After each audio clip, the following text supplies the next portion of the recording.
అందరికీ నమస్కారం. కువైట్లోని పలు ప్రాంతాల్లో మనం చూసుకుంటే ప్రవాసులపైన దాడులు జరుగుతున్నాయి. అలాగే వారిపైన దాడి చేసి ఒక గ్రూపు కానీ ఒక ముఠా కానీ విలువైన వస్తువులను దోచుకుంటూ ఉన్నారు. ముఖ్యంగా మనం చూసుకుంటే కువైట్లోని షేక్ మంతకా అని పిలుస్తారు. జహరాలోని తైమా సేబియా ఏదైతే ఉందో దాన్ని చాలామంది అక్కడ జహరా మనం చూసుకుంటే షేక్ మంతకా అని పిలుస్తారు. మనం ఒకసారి వెళితే కానీ ఎవరైనా కొత్తవారు ప్రవేశిస్తే కానీ ఒక డెలివరీ బాయ్ కానీ లేదంటే ప్రవాసుడు కానీ ఎవరైనా సరే చాలామంది గ్రూపులుగా ఏర్పడి ఆ యొక్క వాహనాలపైన దాడి చేసి లేకపోతే వాళ్ళపైన దాడి చేసి వాళ్ళ దగ్గర ఉన్న విలువైన వస్తువులను దోచుకుంటూ ఉన్నారు. అలాగే ఈ యొక్క ప్రాంతాల్లో వేదోన్లు ఎక్కువగా నివసిస్తున్నారని చెప్పి స్థానిక మీడియా పేర్కొంది.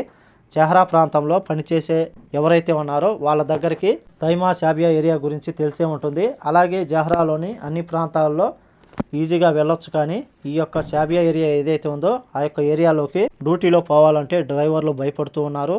ఎందుకంటే ఈ యొక్క పిల్లనాయలు కానీ పెద్దవాళ్ళు కానీ అందరూ గుంపు గుడి చూసుకుని ఒక్కసారిగా వాహనం పైన రాళ్లతో కొట్టడం కానీ లేకపోతే వాహనానికి అడ్డుపడి కత్తి చూపించి మన దగ్గర ఉన్న విలువైన వస్తువులను దోచుకుంటూ ఉన్నారు. అలాగే డెలివరీ బాయ్స్ ఎవరైతే ఉన్నారో వాళ్ళను కూడా కొట్టి వాళ్ళ దగ్గర ఉన్న కలెక్షన్ డబ్బు ఏదైతే ఉందో అది కూడా తీసుకుంటున్నారు.